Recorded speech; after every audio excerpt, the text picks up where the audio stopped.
Attack आया था। Heart attack? लेकिन अम्मा को तो बुखार था ना। I am very sorry.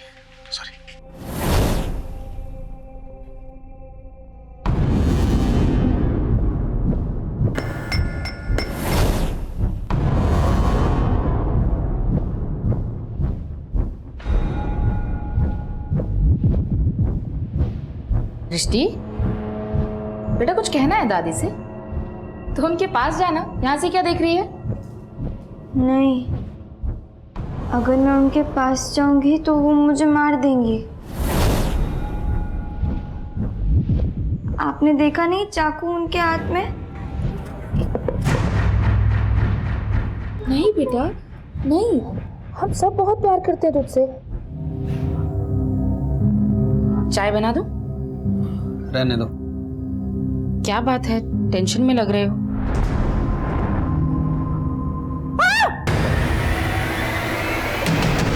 क्या हुआ? क्या हुआ? बेटा, तेरी बेटी बहुत ही खतरनाक होती जा रही है। मैं सब्जी काट रही थी और मेरे हाथ से चाकू छीन लिया। मैं तो डर गई थी कहीं मुझे ना चाकू मार दे।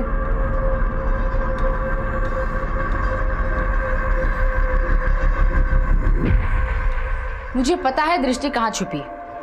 चलो दादी को सॉरी बोलो। नहीं, मैं नहीं बोलूंगी। दृष्टि, एक काम करते हैं, मैं तुम्हारा और दादी का पैचअप करवाती हूँ, ठीक है?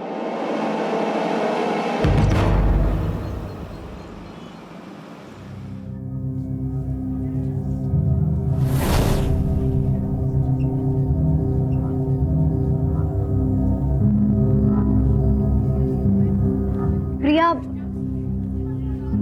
मुझे तेरी एक हेल्प चाहिए। तुझे और मेरी हेल्प? हाँ, वो एक्चुअली ना मेरे बॉयफ्रेंड ने मुझे मिलने बुलाया है। तेरा बॉयफ्रेंड कौन? अपने स्कूल का है? नहीं, बाहर का है। बातें तो अच्छी करता है पर आज पहली बार उसने अकेले मिलने बुलाया है, तो सोच रही हूँ जाऊँ या नहीं जाऊँ। लॉटरी लग गई और तू ये सोच रही है कि प्राइज मनी लूँ या ना लूँ? ज़्यादा सोच मत, जा मिल क्या। तू भी चलना मेरे साथ। तेरे बॉयफ्रेंड से मिलने? क्यों कबाब में हड्डी जोड़ रही है? कबाब में हड्डी नहीं, एक से भले दो। और तू मेरे साथ चल के देख लेना कि मेरी चॉइस सही है या नहीं। तो इतना रिक्वेस्ट कर ही रही है तो मना नहीं करूँगी। पर कुल्फी खिलाएगी? पक्का खिलाऊंगी।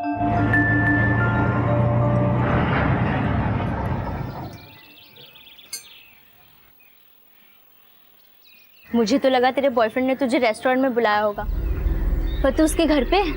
ये अर्जुन का घर नहीं है, ये मेरी दूर की मौसी का घर। मैंने उसे भी अर्जुन के बारे में बता रखा है।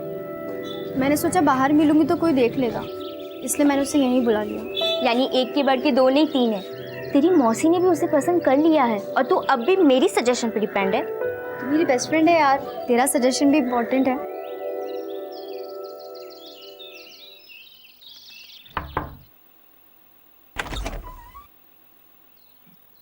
मौसी, ये मेरी दोस्त है प्रिया। नमस्ते मौसी। नमस्ते। आओ बेटा आओ, अर्जुन कब से तुम्हारा इंतजार कर रहा है। आओ।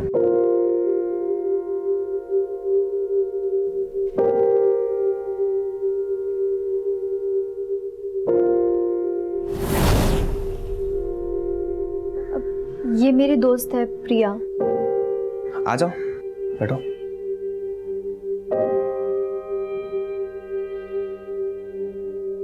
तुम लोग बातें करो, मैं तुम्हारे लिए कॉफी लेकर आती हूँ।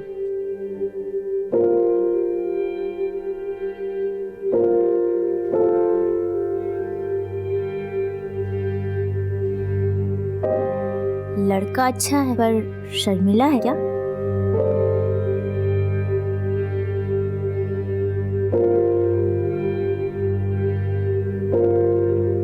ये लो बेटा कॉफी पे।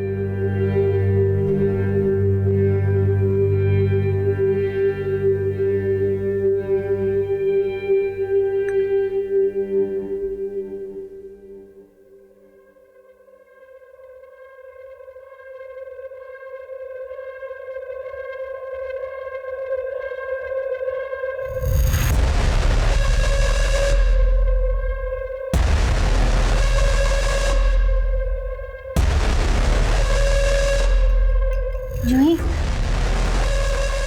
तू कहाँ जा रही है?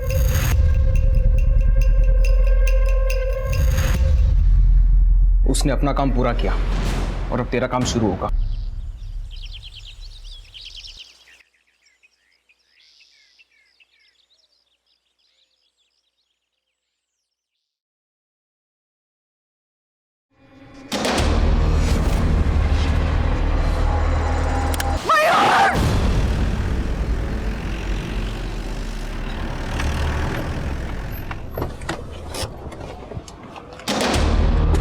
पीछे हटिए।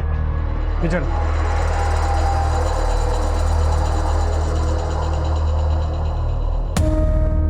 पीछे पीछे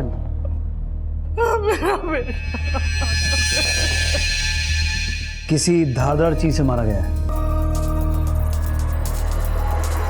एक काम करो पंकज, माँ से पूछो क्या बोलती है, और ये पता करो कि माँ बेटे के अलावा इस घर में कौन रहता है। सब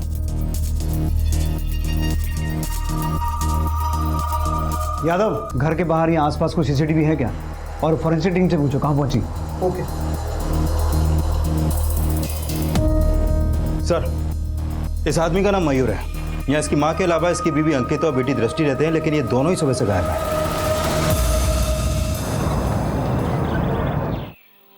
प्रिया, मुझे तेरी एक हेल्प चाहिए। मेरे बॉयफ्रेंड ने मुझे मिलने बुलाया है, तू भी चलना मेरे साथ, और तू मेरे साथ चल के देख लेना कि मेरी चॉइस सही है या नहीं।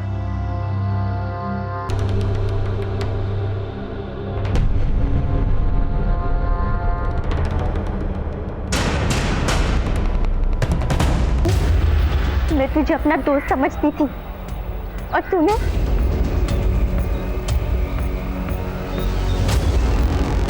देख प्रिया, मुझे गलत मत समझ। तेरी तरह मुझे भी मेरी एक दोस्त ले गई थी वहां पर। मेरे साथ भी वही हुआ जो तेरे साथ हुआ। यार, मेरे फोटोज हैं उन लोगों के पास। वो लोग मुझे ब्लैकमेल कर रहे हैं, और अब वो मुझे ब्लैकमेल कर रहे हैं कि मैं उनके पास किसी को लेके जाऊंगी। माना जो तेरे साथ हुआ वो गलत हुआ, पर तूने भी अच्छा नहीं किया जूही। मैं तुझे छोड़ूंगी नहीं।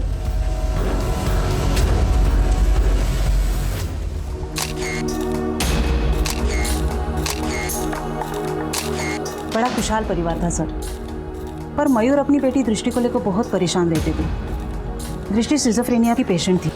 सिजोफ्रेनिया? साहब, सृष्टि को ऐसी बीमारी थी कि उसे हमेशा लगता था कि उसे कोई मारना चाहता है। अगर मैं उनके पास जाऊंगी तो वो मुझे मार देंगे। कहीं ऐसा तो नहीं कि कल रात को ऐसा कुछ हुआ हो जिसकी वजह से आपकी पोती नहीं आपके बेटे को? नहीं साहब, ऐसा कुछ नहीं हुआ। माना वो अपनी बीमारी की वजह से वहम करती थी, पर वो अपने माँ बाप के साथ बहुत खुश थी।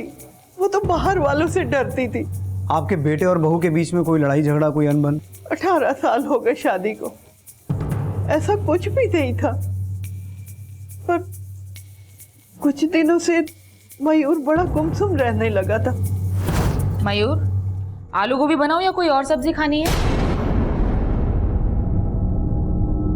मयूर, मयूर, मयूर बेटा, किस सोच में पड़े हो? कुछ नहीं माँ। मेरी बहू को लगता था कि मयूर हमसे कुछ छुपा रहा है। आपका बेटा मयूर काम क्या करता था? वो एक एक्सपोर्ट कंपनी के मैनेजर था। आपके बेटे की किसी बाहर वाले से या किसी रिश्तेदार से कोई दुश्मनी? साहब, मयूर की माँ ना तो अपनी पोती पे शक जता रही है और ना ही अपनी बहू पर, लेकिन गायब दोनों ही हैं। कहीं ऐसा तो नहीं कि दृष्टि के हाथों ही मयूर का मर्डर हुआ हो और अपनी पोती को बचाने के लिए इसने उसे अपनी बहू के साथ कहीं भेज दिया हो सकता है सर, लेकिन घर के आसपास कोई भी सीसीटीवी नहीं है, तो पता लगाना मुश्किल है कि मयूर का मर्डर किसी बाहर वाले ने किया है या फिर मयूर की बीवी और बेटी के ही गायब होने का कनेक्शन मयूर के मर्डर से है। एक काम करो पंकज, मयूर और उसकी बीवी के कॉल रिकॉर्ड्स निकालो, उन दोनों के अफेयर्स, दोस्ती, दुश्मनी, हर एक एंगल को चेक करो, और दृष्टि के डॉक्टर को मिलो एक बार, उससे उसकी मेंटल कंडीशन के बारे में पता करो। Okay sir.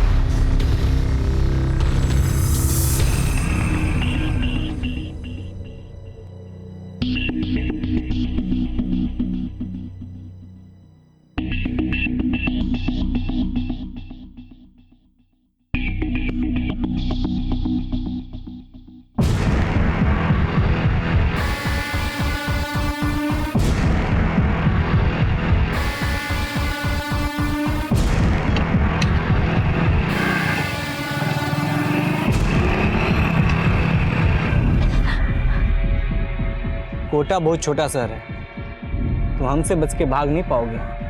4 दिन हो गए, न तू आई न अपने साथ दूसरी बाहर लाई। तुम्हारे फोटोग्राफ्स हैं हमारे पास, दिखा इसको। तू किसी दूसरी लड़की को लेकर हमारे पास नहीं आई, तो ये फोटो हम तुम्हारे बाप को भेज देंगे, समझी ना?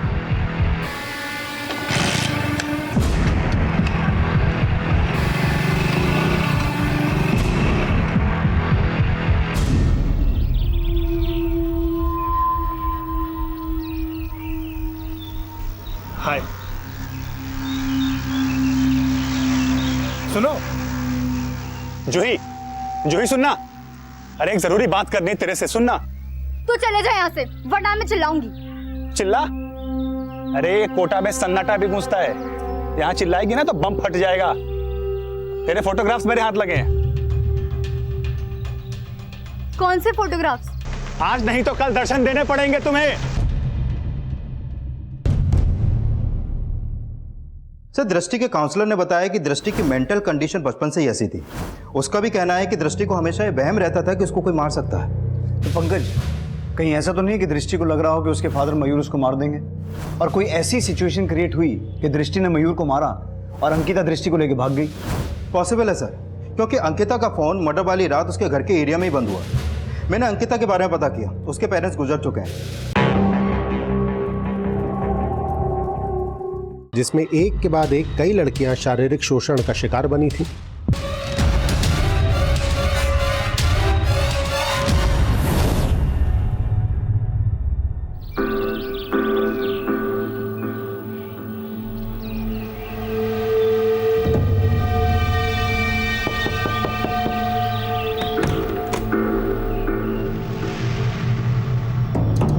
अर्जुन जी, ये हर्षा है। हर्षा, ये वही बायोलॉजी टीचर है जिनके बारे में मैं बात कर रही थी। ये बहुत सारे स्टूडेंट्स को बायोलॉजी की फ्री ट्यूशन्स देते हैं, तो इनके पास पढ़ेगी तो 10th में टॉप करेगी। थैंक यू दीदी। अरे बाहर क्यों खड़े हो, अंदर आ जाओ।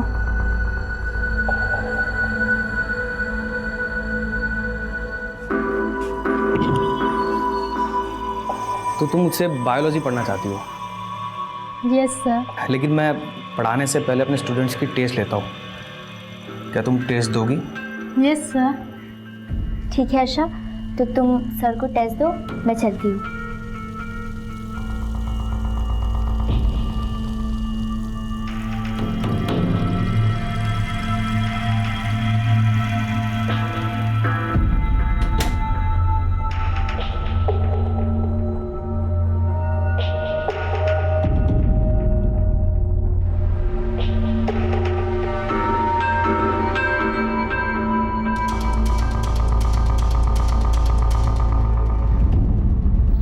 सर, फिलहाल हमें कोई भी क्लू नहीं मिला है कि मयूर के मर्डर के पीछे किसी आउटसाइडर का हाथ है।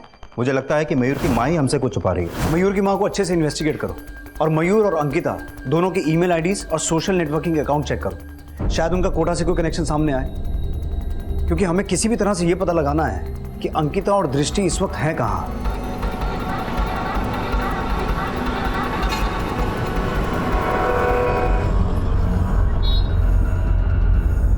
दृष्टि, बेटा हम उतर गए ना गाड़ी से। हाँ, अब मत डरो, ठीक है?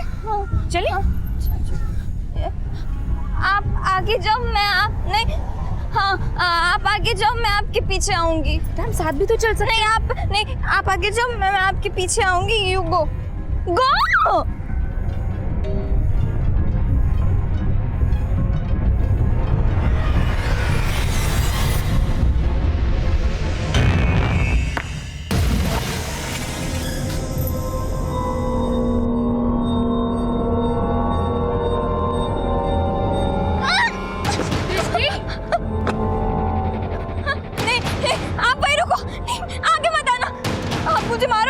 नहीं बेटा, नहीं, मैं तुमसे बहुत प्यार करती हूँ बेटा। आप मुझे मेरे घर से यहाँ क्यों लेकर आए? आप मुझे मारोगे? बेटा इसलिए ताकि कोई तुम्हें वहाँ ना मार सके। नहीं, आपकी मम्मी हूँ ना? हाँ? मैं आपसे बहुत प्यार करती हूँ।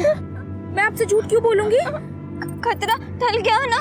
हाँ, कोई मुझे नहीं मारेगा? हाँ बेटा, खतरा टल गया। हाँ? कोई नहीं मारेगा। वो मुझे नहीं मारेंगे पक्का? हाँ।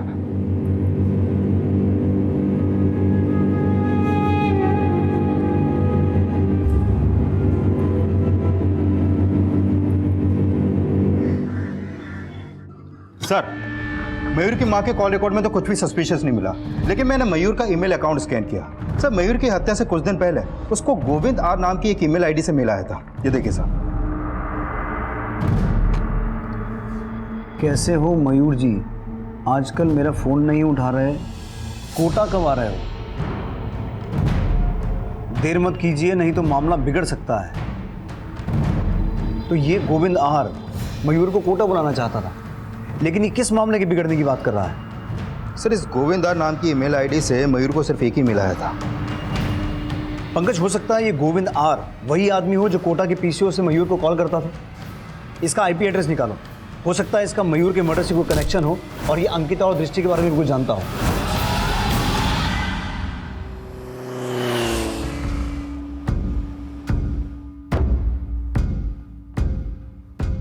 सर, जिस गोविंद आर नाम की ईमेल आईडी से मयूर को मेल आया था, उसका आईपी एड्रेस ट्रेस हो गया। वो आईपी एड्रेस कोटा का है सर, और मेल भेजने वाले का नाम गोविंद राव है। वो भी कोटा में ही रहता है।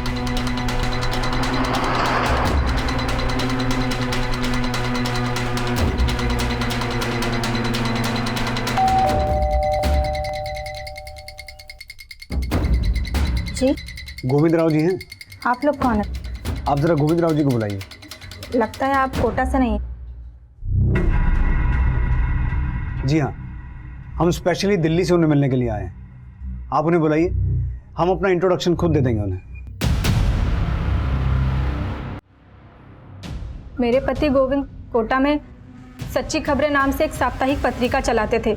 करीब 15 दिन पहले वो अपने पत्रिका के ऑफिस से घर लौट रहे थे, तभी किसी बाइक सवार ने उन्हें जान से मारने की कोशिश की। तब उनके पैर में गोली लगी थी। लोग उन्हें अस्पताल भी ले गए। 2 दिन तक वो अस्पताल में भर्ती रहे, लेकिन फिर तीसरे दिन किसी ने उन्हें अस्पताल में भी। कब मर्डर हुआ आपके पति का? सर, 4 जून को। लेकिन उन्हें किसने मारा ये यहाँ की पुलिस अभी तक पता नहीं लगा पाई है। दरअसल हम आपके पति से एक मर्डर केस के सिलसिले में बात करने आए थे। आपके पति की हत्या के 3 दिन बाद यानी कि 7 जून को दिल्ली के एक मयूर वशिष्ठ नाम के आदमी का मर्डर हुआ था। मयूर वशिष्ठ कौन? ये है मयूर वशिष्ठ, आप पहचानती हैं? नहीं सर, मैं तो इन्हें नहीं जानती। ये मयूर वशिष्ठ की पत्नी और उनकी बेटी हैं, इन्हें पहचानती हैं? नहीं सर।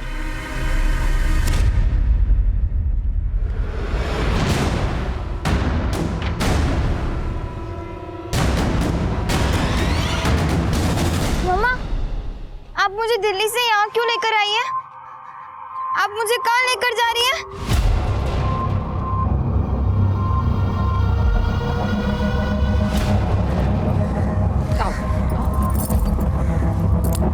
सर, गोविंद राव की बीवी मयूर और उसकी फैमिली को नहीं जानती, लेकिन गोविंद राव तो जानता ही होगा। पर सवाल ये है पंकज कि दिल्ली की एक एक्सपोर्ट कंपनी के मैनेजर मयूर का कोटा के एक जर्नलिस्ट गोविंद राव से क्या कनेक्शन हो सकता है? और गोविंद राव ने मयूर को ऐसा मेल क्यों भेजा कि वो कोटा आए? और ऐसा क्या था जो उस मेल में ये लिखा था कि मयूर ने अगर देर की तो मामला बिगड़ सकता है? सर, गोविंद राव का मर्डर मयूर के मर्डर से 3 दिन पहले ही हो गया था। अब मयूर का मर्डर और मयूर की बीवी और बेटी का गायब होना, इन तीनों का आपस में कोई ना कोई कनेक्शन तो जरूर है।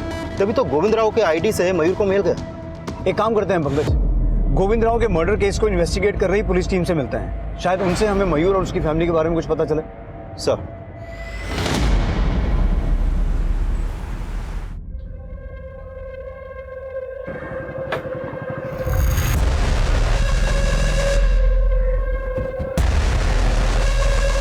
कि किसके साथ थी तू? जानती भी है वो कौन है? वो बायोलॉजी टीचर है दीदी। और किसने मिलवाया तुझे इस बायोलॉजी टीचर से? तू मेरी बहन को लफंगों के पास लेके गई। जानती है ना कि वो सिर्फ 14 साल की है। तूने उसे भी इन सब में फंसा दिया। मानती हूँ कि मैंने भी हर्षा के साथ ठीक नहीं किया, लेकिन हर्षा तेरे ही किए की सजा भुगत रही है।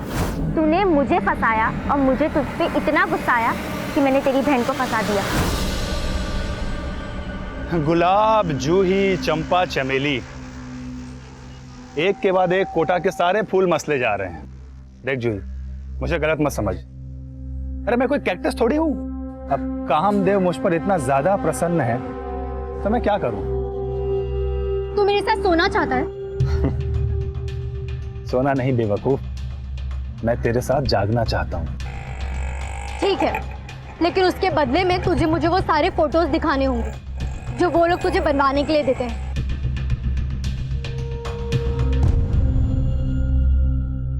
सर, गोविंद राव सच्ची खबरें पत्रिका का एक अकेला करता धरता था।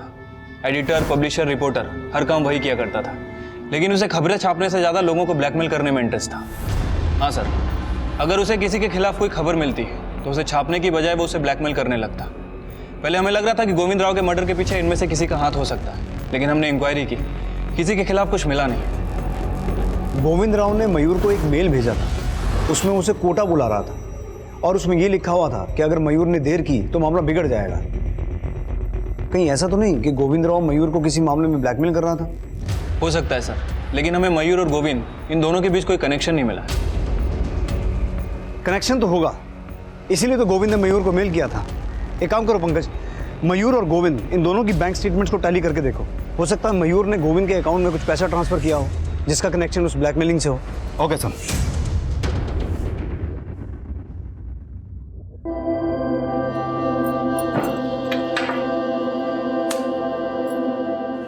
दृष्टि, बेटा ये हमारा नया घर है और यहाँ आपको कोई हार्म नहीं पहुंचाएगा।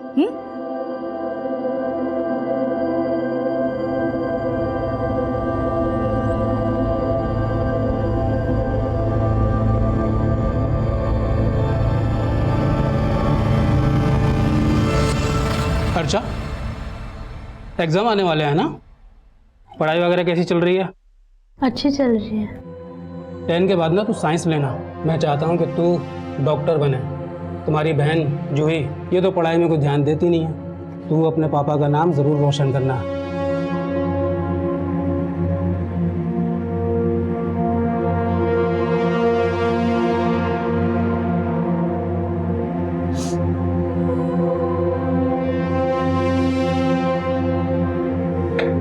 दीदी, आई एम सॉरी, मुझे प्रिया दी के साथ नहीं जाना चाहिए था ना। हर्षा, जब तक तेरी दीदी है तुझे किसी बात से डरने की कोई ज़रूरत नहीं है। तू बस ये सब भूल जा और अपनी पढ़ाई पर ध्यान दे। पापा को मुझसे कोई उम्मीदें नहीं है, लेकिन तू उनके सपने ज़रूर पूरे कर।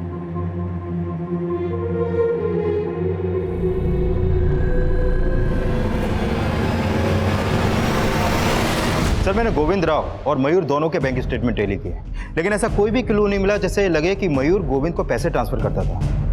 सर, मैंने गोविंद का बैंक लॉकर भी चेक किया, उसके लॉकर में ये फोटो मिला है सर। लेकिन गोविंद राव के लॉकर में मिली इस फोटो का मयूर से क्या कनेक्शन हो सकता है? सर, एक बच्ची का इंटीमेट फोटो है। अगर मान लो कि गोविंद मयूर को ब्लैकमेल कर रहा था तो हो सकता है कि उस मेल और ब्लैकमेलिंग का इस फोटो से कोई कनेक्शन हो।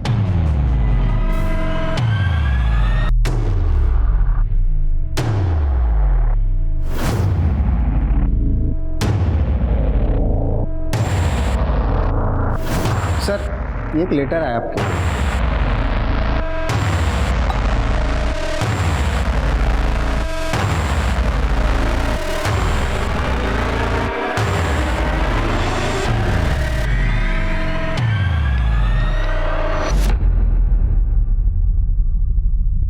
ये फोटोग्राफ गोविंद राव के लॉकर में? जी। लेकिन सर, ये फोटो में कौन है मैं इन्हें नहीं जानता, और ये फोटोग्राफ भी काफी पुराना है। लेकिन इसी तरह के फोटोग्राफ से जुड़ा हुआ एक केस बहुत पहले कोटा में सामने आया था। किस केस की बात कर रहे हैं आप? सर, लगभग 25 साल पहले 1992 में कोटा में इस स्कैंडल का पर्दाफाश हुआ था। गोविंद राव ने अपनी साप्ताहिक पत्रिका इसी केस के बाद शुरू की थी। मुझे लगता है कि ये फोटोग्राफ्स उसी केस से जुड़ा हो सकता है। लेकिन वो केस एग्जैक्टली था क्या? सर, कोटा का काफी फेमस केस है।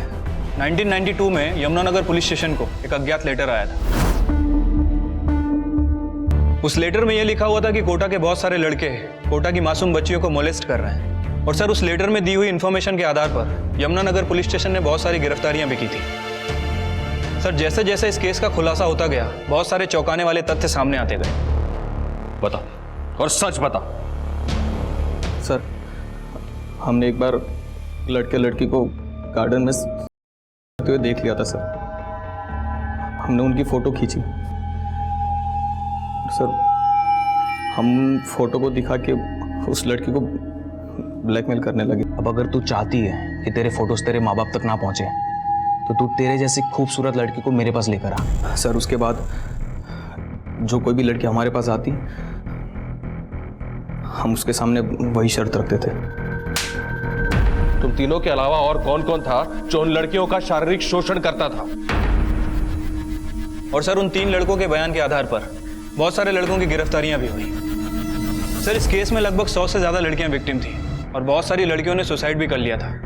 सर जैसे जैसे मामला बढ़ता गया, कोटा की लड़कियों की शादी करना उनके माँ बाप के लिए बहुत मुश्किल हो गया, क्योंकि जैसे ही लोगों को पता चलता कि लड़की कोटा से है, उन्हें लगता कि ये भी उस केस की विक्टिम हो सकती है। तो आप ये कहना चाह रहे हैं कि ये लड़की उन विक्टिम्स में से एक हो सकती है, लेकिन सवाल ये है कि गोविंद राव के लॉकर में ये फोटो क्यों रखी हुई थी?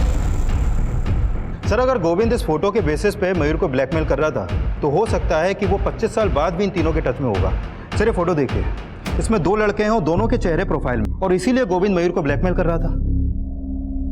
यूर राइट पंकज, एक काम करो, मयूर की 25 साल पुरानी फोटो चेक करो। हो सकता है गोविंद और मयूर के मर्डर का कनेक्शन 25 साल पुराने उस स्कैंडल केस से हो। कुलदीप को बोल के उस केस की सारी फाइल्स मंगवाओ और ये पता लगाने की कोशिश करो कि इस फोटो में जो लड़की है और 2 लड़के हैं, ये है कौन। Okay sir. अंकिता और दृष्टि की कोई अपडेट? सर मैंने उनका फोटो कोटा के सभी थानों में सर्कुलेट करवा दिया है, लेकिन फिलहाल अभी तक ऐसा कोई लीड नहीं मिला है जिससे पता चले कि वो इस वक्त है कहाँ।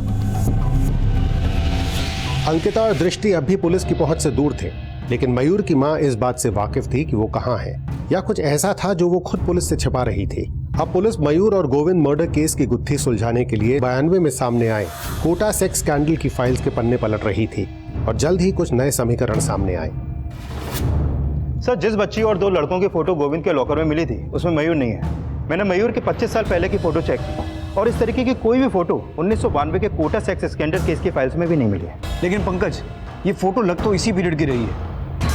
अब इस केस में 100 से ज़्यादा लड़कियां विक्टिम थी और सिर्फ 18 लड़के गिरफ्तार हुए थे। कई एक्यूज और विक्टिम्स तो ऐसे थे जिनकी आज तक पहचान ही नहीं हो पाई। तो पूरे चांसेस हैं कि इस फोटो में जो लड़की है वो उसी केस की एक विक्टिम हो, और ये जो 2 लड़के हैं ये ऐसे एक्यूज जिनकी आज तक पहचान नहीं हो पाई। लेकिन सर इस केस में मयूर का कोई कनेक्शन मिल नहीं पा रहा। मैंने गोविंद के कॉल रिकॉर्ड चेक किए, उसके मर्डर से पहले तक ये गोविंद इस केस से जुड़ी 2 औरतों के टच में था। कौन 2 औरतें? सर उसमें से एक है प्रिया सिंह जो इस केस की विक्टिम थी, और दूसरी है सरला जो इस केस के अक्यूज अमित बिष्ट की वाइफ है। सर अभी ये सरला और प्रिया दोनों के फोन बंद है। लेकिन गोविंद एक विक्टिम और एक एक्यूज की वाइफ के टच में क्यों था? सर ये अमित बिष्ट की फोटो प्रोसेसिंग लैब हुआ करती थी, और ये अमित ही उन लड़कों द्वारा खींची गई फोटो को डेवलप करता था। इन फोटोज में जो 18 लड़के हैं उनको तो हमने दबोच लिया। अब तू ये बता, इनके अलावा और किस किस को तू जानता है? सर मैं अर्जुन, सुमित और ये सुबोध, इन तीनों के अलावा और किसी को नहीं जानता, क्योंकि बस यही तीनों हमसे फोटो डेवलप करवाने आते थे। लेकिन वो लोग तो कह रहे हैं कि तेरी वजह से सब पकड़े गए। तूने किसी को ये फोटोज दिए जो हमारे पास एनवेलप में पहुंचे। क्या मतलब जूही ने हम सबको फंसाया? जूही कौन? केटी पब्लिक स्कूल की लड़की है। उसने ही मुझसे कहा था कि अगर मैं उसे इन फोटोग्राफ्स का नेगेटिव दूंगा तो वो मेरे साथ भी सोने के लिए, लेकिन सर मैंने उसको कुछ नहीं दिया। शायद मेरे लैब से वो सारे फोटो चुरा करके ले गई हो। सर अमित के बयान के बाद माना गया कि जूही इस केस की विसल ब्लोअर थी।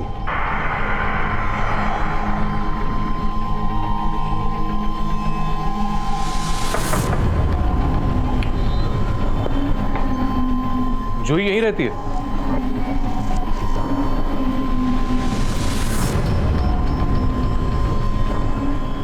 सर जूही यहाँ रहती थी मतलब? अब कहाँ है वो? हमें मिलना है उससे। तो हो सकता है कि जूही ने ही वो फोटोग्राफ्स यमुनानगर पुलिस स्टेशन में भेजे हों, पर बात पुख्ता नहीं हो पाई सर। पर प्रिया जूही के कॉलेज में ही थी, जिससे गोविंद 25 साल बाद भी टच में था। टच में तो अमित की बीवी के भी था। ये अमित बिष्ट आजकल है कहाँ? सर इसे बाकी अक्यूज के साथ आजीवन कारावास की सजा मिली है। अभी ये कोटा जेल में बंद है। सर शायद इससे मिलकर इसकी बीवी सरला और प्रिया के बारे में कोई लीड मिले जिससे गोविंद टच में था। सर हो सकता है कि ये मयूर के बारे में भी कुछ जानता हो।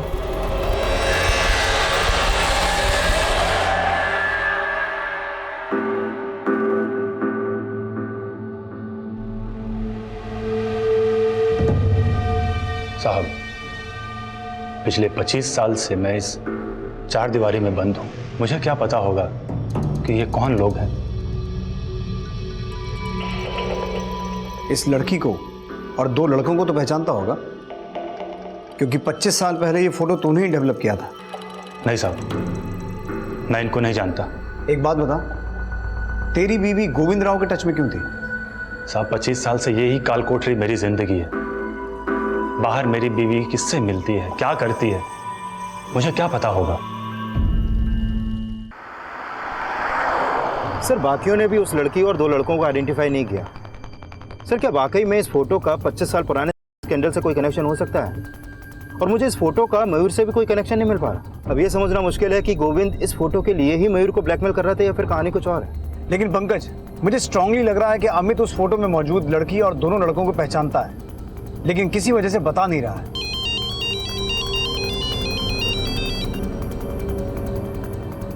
हेलो सर, गोविंद के लॉकर से जो फोटो मिली थी और उसमें जो लड़के थे उसमें से एक लड़के की पहचान हो गई है। कौन है वो?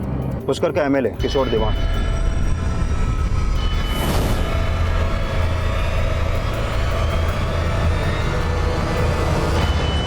सर, मैंने किशोर दीवान के हेंचमैन के कॉल रिकॉर्ड चेक किए। उसका नाम देवराज है, ये उसका फोटो सर।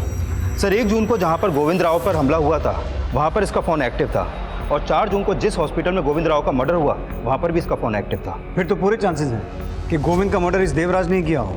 सर, माना कि देवराज ने गोविंद को मारा, लेकिन क्या मयूर का मर्डर भी देवराज ने किया होगा?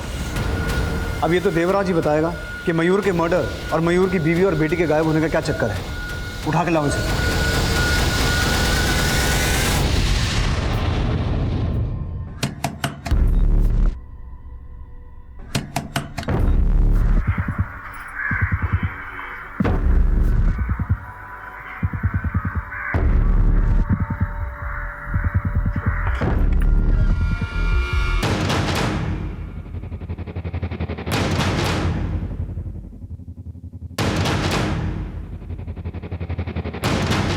तुम?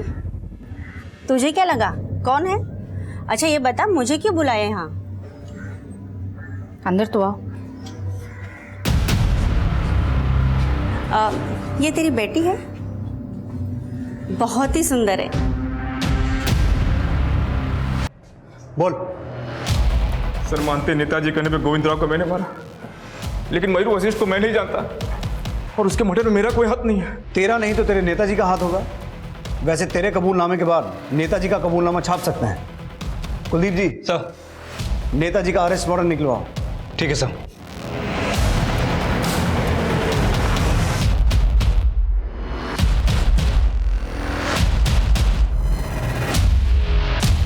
इंस्पेक्टर साहब, हमने देवराज को किसी का मर्डर करने के लिए नहीं भेजा था। आप समझने की कोशिश कीजिए। अरे वो नमक हरामी कर रहा है हमारे साथ। नेताजी, अब आपका कोई पैंतरा नहीं चलेगा, और आप सिर्फ गोविंद राव के मर्डर केस में ही नहीं, 25 साल पुराने कोटा स्कैंडल केस में भी फंसने वाले हैं। जिस आदमी ने 25 साल पहले ये फोटो डेवलप की थी, अमित बिष्ट, उसने भी अपना मुंह खोल दिया। साहब, ये फोटो पहले पुलिस के पास नहीं थी।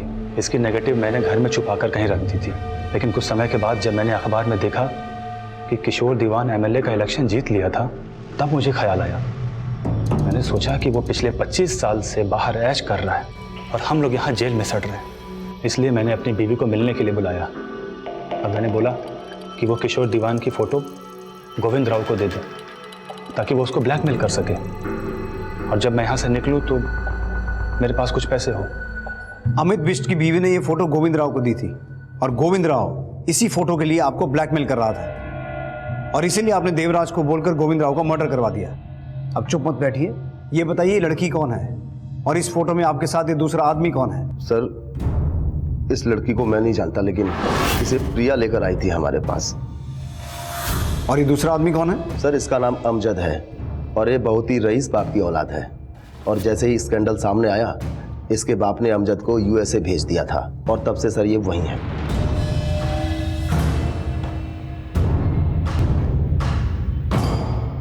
सर, इस फोटो में जो बच्ची है उसकी पहचान हो गई है। उसका नाम हर्षा है, और जिस जूही नाम की लड़की ने यमुनानगर पुलिस स्टेशन में एनवलप भेजने के बाद सुसाइड किया था, ये हर्षा उसी की बहन है। सर पता चला है कि इनके माँ बाप कई सालों पहले गुजर गए थे, लेकिन अभी हर्षा कहाँ है इसका कुछ पता नहीं चल पा रहा।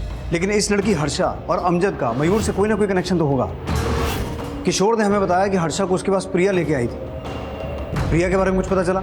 चालाक मत बन प्रिया, तेरी शादी नहीं हुई इसीलिए तूने मेरा घर बर्बाद करने की सोची।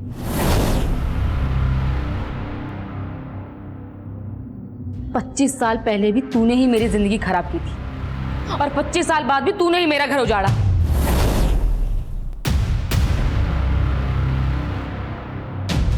तेरी बहन जूही ने मेरी जिंदगी उजाड़ दी, खुद ने तो सुसाइड कर लिया, लेकिन 25 साल पहले मेरे साथ कितनी लड़कियों के नाम पुलिस को दे दिए थे। जूही दीदी की वजह से ही वो कमीने पकड़े गए थे। वो इतनी ही महान थी तो उसने अपनी और तुम्हारी फोटो पुलिस को क्यों नहीं दी थी?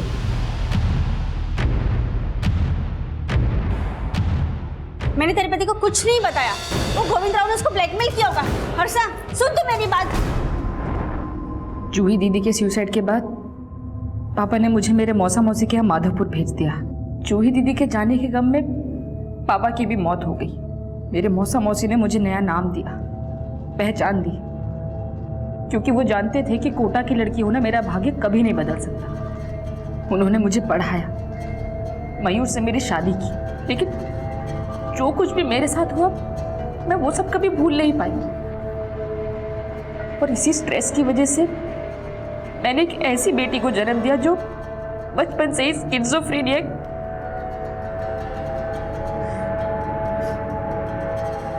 और 18 साल बाद मयूर को पता चल गया कि मैं कोटा की उन्हीं लड़कियों में से एक हूं। तूने और तेरे मौसा मौसी ने इतना बड़ा धोखा किया मेरे साथ। तेरी वजह से वो 2 कौड़ी का पत्रकार मेरा नाम और मेरी इज्जत मिट्टी में मिलाने की धमकी दे रहा है। लेकिन मयूर, चुप कर। मैं मयूर को मारना नहीं चाहती थी सर, पता नहीं वो सब कैसे मैं घबरा गई थी, बस इसलिए दृष्टि को लेके वहां से भाग गई। मैं जानती थी कि अगर मुझे जेल हो गई तो दृष्टि का ध्यान कोई नहीं रखेगा, इसलिए मुझे वहां से भाग जाना ही ठीक लगा। हम सब की जिंदगी में कोई ना कोई एक ऐसा राज जरूर होता है जो हम शायद अपने करीबी से करीबी इंसान को भी बताने से डरते हैं, और अपने करीबियों से सच छुपाने को सिर्फ और सिर्फ धोखे और फरेब की संज्ञा देना हमेशा ठीक नहीं होता। और छिपाया गया सच अगर वाकई बहुत कड़वा है तो भी उसे इतना विषैला नहीं बन जाने देना चाहिए कि माफी मांगने और माफी देने की गुंजाइश ही खत्म हो जाए।